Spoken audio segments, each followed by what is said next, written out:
Rahim and Assalamu alaikum. My name is Dayan Rafiq and I am a foundation level student at Rehan School Islamabad Barapur campus. Today I am going to conduct an AI session with Maya. In this session I will ask two questions and Maya will provide the answers. So let's start. All's in your court. Maya, my first question is, what is software? Software is essentially the set of instructions that tells hardware exactly what to do. It's the invisible logic, the mind of the computer as opposed to the hardware, which is the physical body. Think of it like a musical score for a piano. The piano itself is the hardware. It's the wood, the wire, and the keys. It's a physical object you can touch. But the sheet music, the notes written on the page that tell the pianist which keys to press and when, that's the software. Without the music, the piano is just 20 years old. What are we talking about exactly? Is that the piano from this story or something else entirely?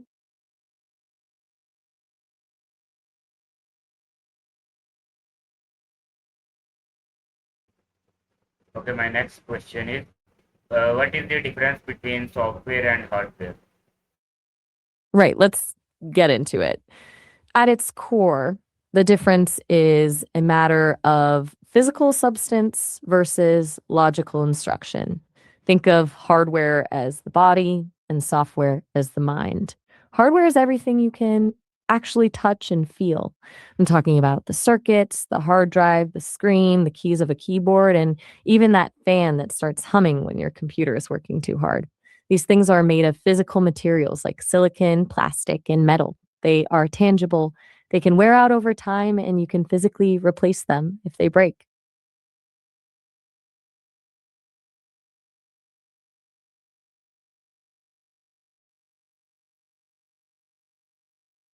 And wafers in the processor, the copper wiring on the motherboard, the magnetic platters in an old hard drive, or the flash memory cells in an SSD.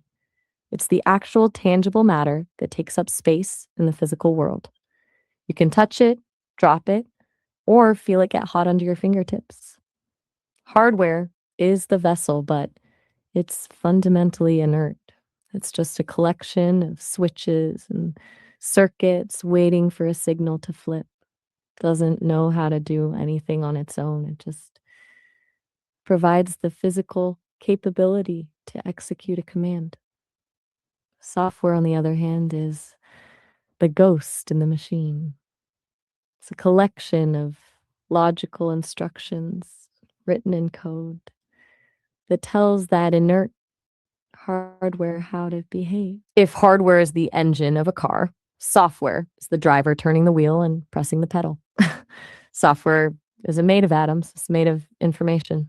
It can be copied a billion times without losing a single detail. And it doesn't wear out physically like a fan bearing or a leaking capacitor. While hardware provides the power, software provides the purpose. Without hardware, software is just. Okay, my next question is, what are the main type of software? All right, let's break it down properly. At the most basic level, software falls into two massive buckets: system software and application software. System software is the foundation. Think of it as the stage crew for a play. They aren't the stars of the show, but without them, nothing happens. This includes your operating system like Windows or Mac OS, which manages all the hardware, and utility software like disk defragmenters or antivirus programs that keep things running smoothly. Then you have application software, which is where we actually spend our time.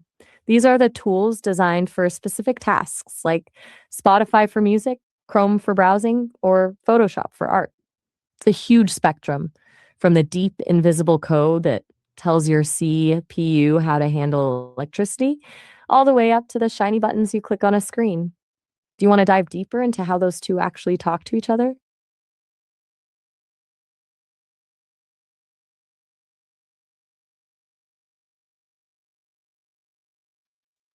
Okay, my next question is, what is system software?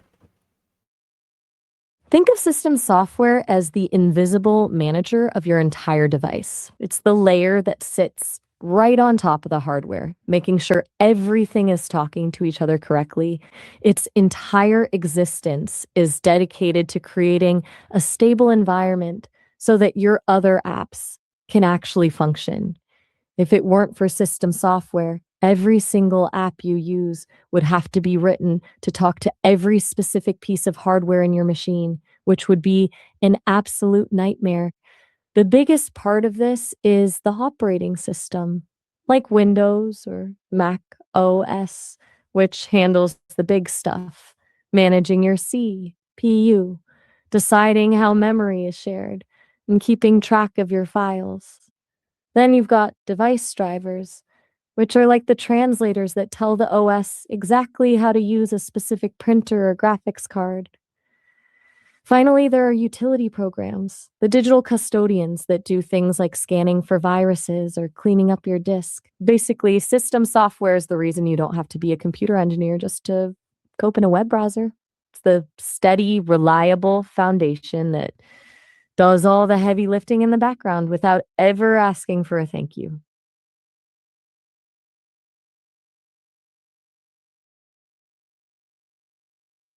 So my next question is, what is application software? Application software is where the magic actually happens for you, the user. While system software is the manager working in the background, application software is the tool you actually pick up to get a job done. Think of it like the difference between the electrical wiring in your house and the toaster you plug into the wall. The wiring is essential, but you can't make toast with a wire. You need the appliance for that. Application software is that appliance. It's designed to perform a specific set of tasks, whether that's something as simple as a calculator app or as complex as a full blown video editing suite. I'll give you a few more examples to show the range. You've got your productivity tools, the things that let you write a report or build a spreadsheet. And you have communication apps, the ones that let you send a message across the world in a second. And of course, there's entertainment software, from the games that transport you to another world to the streaming services that let you watch a movie.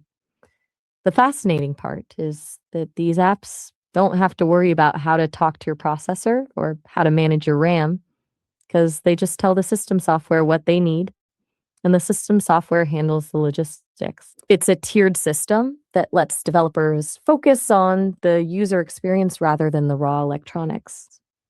Do you want to go deeper into how these apps are actually built?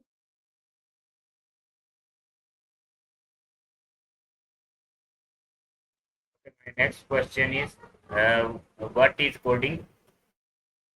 Coding is basically the art of translating a human idea into a language that a machine can actually understand.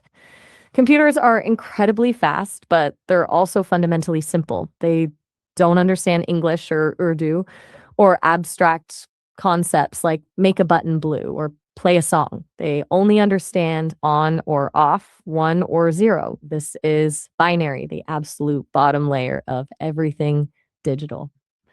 Now, you could spend your entire life typing billions of zeros and ones into a machine, but that would be a nightmare. And one single misplaced zero would crash the whole thing. Coding is the solution to that. It acts as the bridge between our complex, messy human thoughts and the rigid electrical reality of the hardware. It's where we use a higher level language like Python or Java, which allows us to use words and logic that make sense to us. Like, if this happens, then do that. A special piece of software like a compiler or an interpreter then takes that code and translates it down into the machine code that the CPU can execute. When you write a line of code, you're essentially creating a very strict, very detailed recipe. If you're coding a game, you're telling the computer, if the player presses the jump button, move the character's position upward on the y-axis, then apply a gravity constant to pull them back down. The computer doesn't know what a jump is or what gravity feels like. It just follows the mathematical instructions you've laid out. It's a weirdly satisfying blend of extreme logic and creative problem solving. You're architecting a digital world where the rules are whatever you decide they are, provided you can express those rules in a syntax the computer accepts. It's about breaking a massive, daunting goal down into tiny, microscopic steps until the machine can't possibly get it wrong.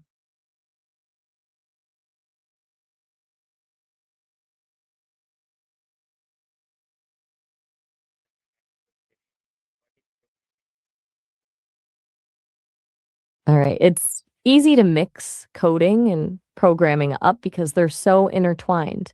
But if coding is the act of writing the lines, programming is the entire process of building the machine that those lines actually power. Imagine you're building a house. Coding is like the actual masonry and carpentry. It's the physical act of laying the bricks, hammering the nails, and installing the pipes. It's the essential hands on work of translating a blueprint into something tangible. You can be a great coder, someone who can write a perfect, efficient block of logic without necessarily knowing where that block fits into the larger structure of a building. Coding is about syntax, precision, and getting the machine to accept your instructions without throwing an error. Now, programming is the role of the architect and the project manager combined. It's the high level thinking that happens before a single line of code is ever written. It starts with the why and the how. Programming involves identifying a problem, analyzing the requirements, and designing the overall logic and architecture of the software. It's about deciding which data structures to use, how different modules will communicate with each other, and how to ensure the entire system is scalable, secure, and efficient. A programmer doesn't just write code, they orchestrate a symphony of logic. They have to anticipate potential failures, design a strategy for testing and debugging, and constantly refine the blueprint as the project evolves. If you're programming a complex application, you're not just thinking about one function. You're thinking about the user journey, the database efficiency, and how the front end interacts with the back end. You're essentially mapping out a logical journey from point A to point B, ensuring that every turn is planned and every obstacle is accounted for. While coding is the act of translation, programming is the act of creation. One is about the language, and the other is about the story being told through that language. In a professional setting, a software engineer might spend a small portion of their day actually coding, but the vast majority of their time is spent programming, which means they're thinking, planning, and refining the architecture of the system. It's the difference between knowing how to spell a word and knowing how to write a novel.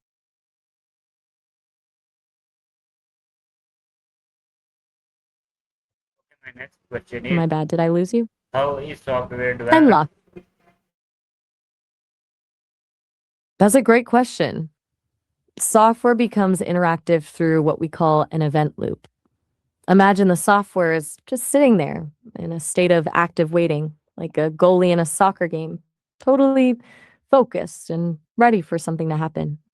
It's not just running a straight line of code from top to bottom and then quitting. It's running a continuous cycle that constantly asks the system, did anything change? Did the user do something? When you click a mouse, press a key, or touch a screen, the hardware sends an electrical signal that the operating system catches. The OS then packages that signal into an event and tosses it into the software's event queue.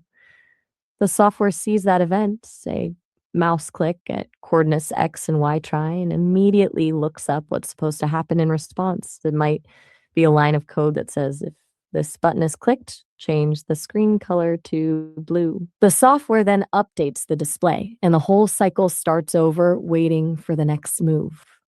This happens thousands of times a second, which is why it feels like a seamless, living conversation between you and the machine. You're not just watching a movie, you're participating in a real time feedback loop where your input directly alters the state of the digital world. It's that constant dance of action and reaction that turns a static piece of code into a tool you can actually collaborate with.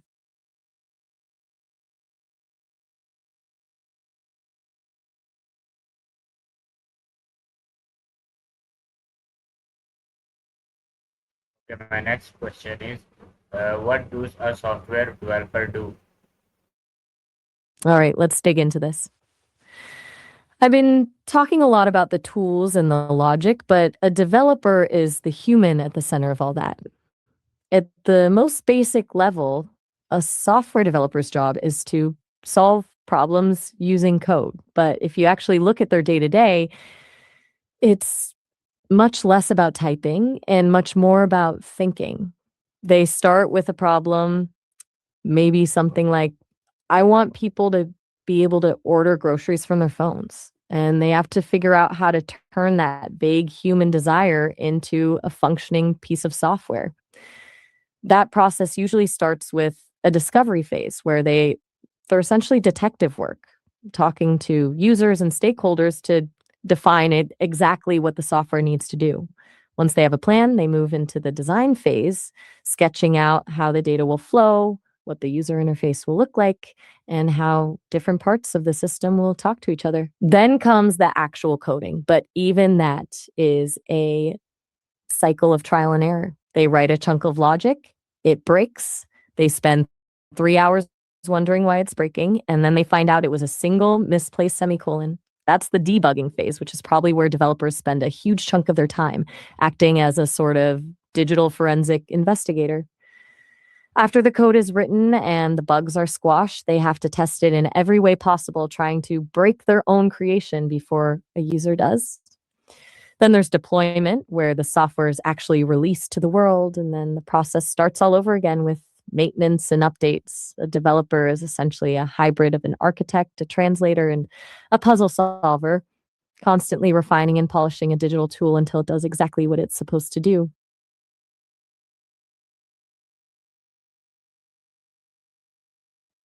Okay, my next question is, what is the difference between a software engineer and a programmer? All right, this is one of those things where the terms are used interchangeably every day, but there's a really interesting distinction when you pull them apart. Think of a programmer as a master craftsman. Their primary strength is the language itself. They can take a specific set of requirements and translate them into clean, efficient, and working code. If you have a problem that needs a script to automate a task or a specific feature that needs to be built, the programmer is the one who gets in the trenches and makes it happen. They are the ones who know the ins and outs of the syntax, the best way to structure a loop, and how to make the code run as fast as possible. Their focus is often on the immediate logic of the task at hand. But a software engineer, they are the architects. While they might also be great programmers, their focus isn't just on the code, but on the entire system. A software engineer doesn't just ask, how do I write this function, but rather, how will this function affect the rest of the application 3 years from now when we have a million users? They apply engineering principles to software, which means they're obsessed with scalability, reliability, and the long term life cycle of the product. They're thinking about how to design the system so it doesn't collapse under its own weight as it grows.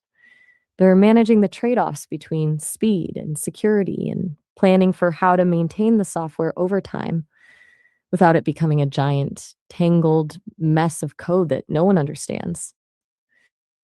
To put it simply, a programmer is focused on the act of creation, while a software engineer is focused on that act of sustainability.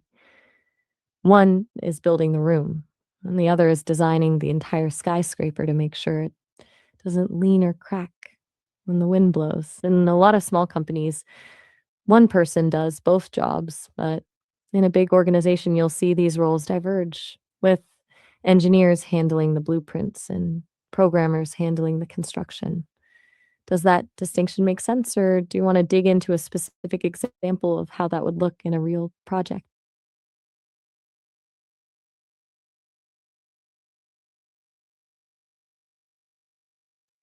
My next question is, uh, how does AI help in software development? AI is basically like giving every developer a super powered assistant that's read every piece of code ever written. It's not just about writing lines of code, it's fundamentally changing how they approach the whole process. First, you have AI pair programmers. When a developer is typing, the AI is guessing, the next move in real time, suggesting entire blocks of logic before the human even finishes their thought. It's like having a co pilot who handles all the tedious, repetitive boilerplate code, freeing the human to focus on the actual creative problem solving. Then there's debugging, which is usually the most frustrating part of the job. AI can scan thousands of lines of code in a heartbeat to spot a pattern that looks like a bug or a security vulnerability that a human eye might miss after staring at a screen for 10 hours. It can then not only point out the error, but suggest the exact fix. It's also a game changer for documentation. Nobody likes writing the manual for their own code, but AI can analyze the logic and generate clear, human readable explanations of what the software is actually doing. Beyond that, AI is assisting in the testing phase. It can automatically generate hundreds of different test scenarios to try and break the software, finding edge cases that a developer might never have thought of.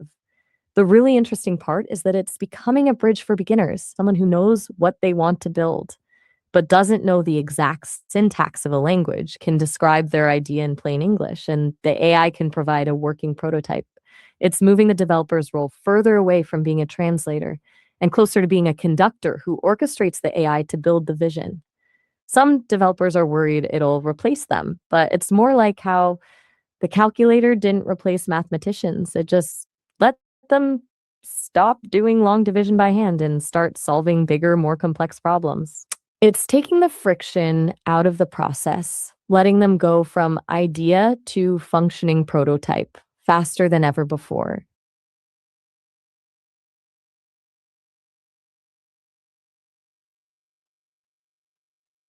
So viewers, this is the session for Maya today. We will meet you in another Maya session. तब तक के लिए अल्लाह हाफिज, पाकिस्तान जिंदाबाद.